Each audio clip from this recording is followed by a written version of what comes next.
Happy Wednesday. Welcome back to Wisdom Wednesday with Mar.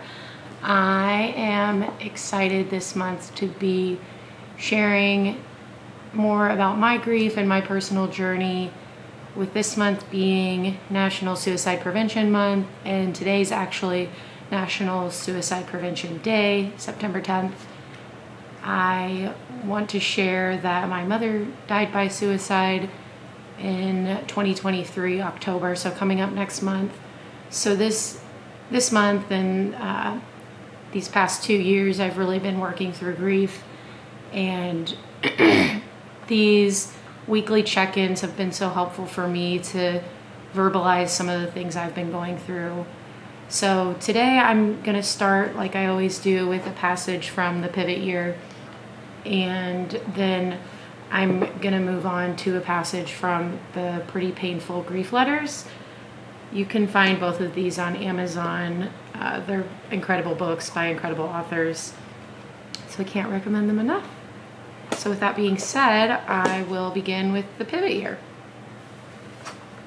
which I'm on day 25. I hope you learn to live in a way that makes you glad to be alive. Not glad for your elevator speech, your accolades, or what you believe the world sees you as. Not where you are glad for all that you might do one day, but the beauty with which you experience the smallest and most unassuming of things. I hope you learn to live in a way that makes you excited for the day ahead, for whatever it is you are meant to do with this period of time, with this corner of the world, with this one body and life that is yours. I hope you learn to experience living instead of just imagining how your life is seen. I hope you learn to feel it with everything inside you. I hope you learn to be alive.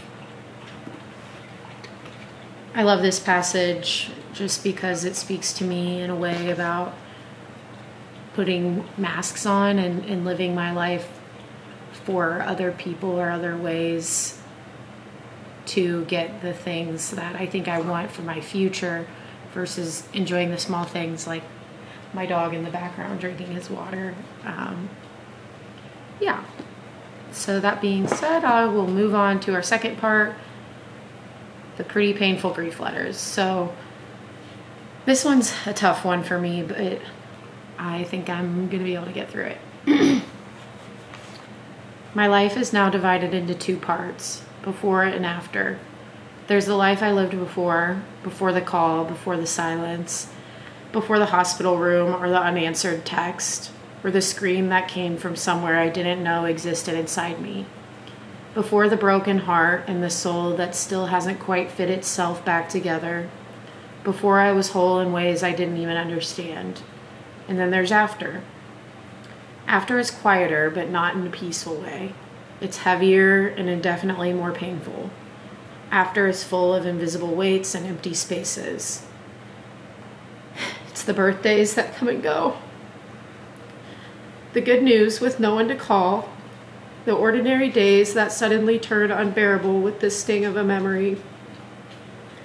After is where everything has changed, but the world expects you to carry on like nothing has. Grief draws a hard line between those two lives, the one you didn't know was ending and the one you never would have chosen. And somehow, without instructions or permission, you have to learn how to live in the after. Not just for a bit, but forever. Whew. Okay. That was a tough one to read out loud, even though I read it before. But tears are part of it.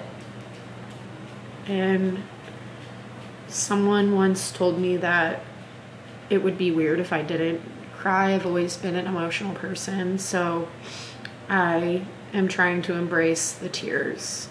And I wanted to end today with an affirmation about being kind to your body, because grief, just if you've been through a big loss, you understand that it doesn't just affect your mind, it really is a physical pain. So my body is holding the story of my grief. I will be gentle with it and listen to what it needs.